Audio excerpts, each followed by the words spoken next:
Hello, welcome to my video log on 7 tips to challenge the status quo in your company. In a previous video log, I talked about the reasons why you any company needs people to challenge the status quo. And it helps the company achieve a lot. It helps your team achieve a lot.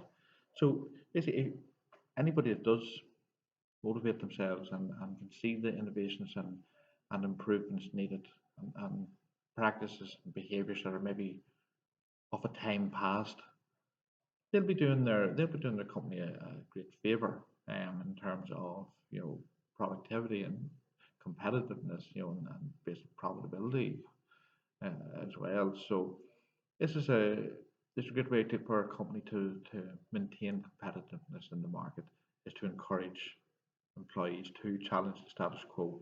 But that doesn't say that it's always something that's appreciated. It may be appreciated in certain parts of the company or by certain people. Um, but if you refer to my last video log, you'll also remember the guardians that I talked about, the people who maybe have been there a while and are maybe resting on their laurels and don't want change, maybe actually fear change at this stage because maybe they haven't developed as much in the field. Their skills are maybe um, not just as sharp as they used to be. So again, there's a lot of reasons why that might happen. So it's not always appreciated, and it does take a wee bit of work and does take a little bit of effort and resilience on the part of the person who's going to challenge the status quo.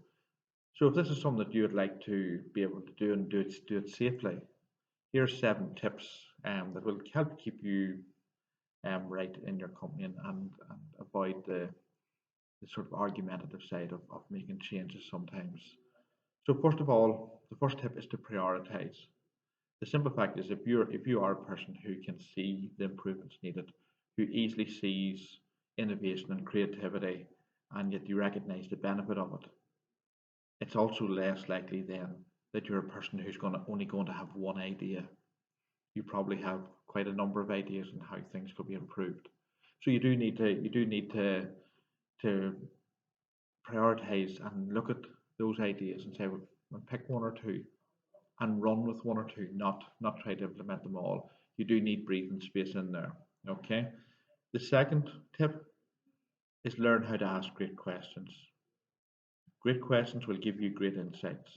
Good, well thought out, well structured, open questions will help you learn from other people, will help you identify what improvement and what innovation is needed, what the problem is in the first place, what needs solved, and it'll give you insight to actually what the solution might be.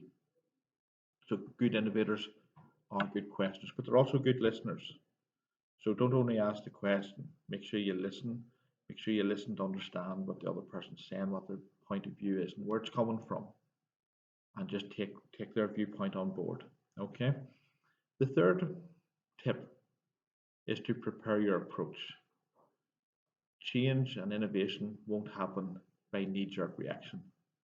You need to put the effort in. You need to have a look at what's needed. You need to ask those questions, prepare those questions, but also prepare to keep people on side.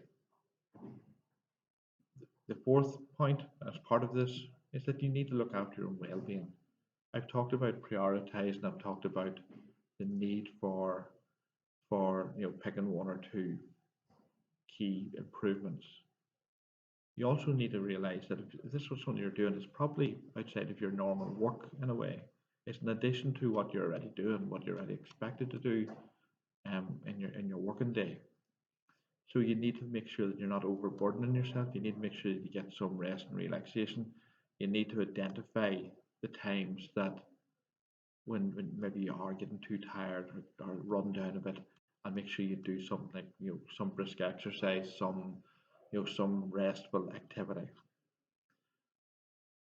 Related to this, or my fifth point is, don't go it alone.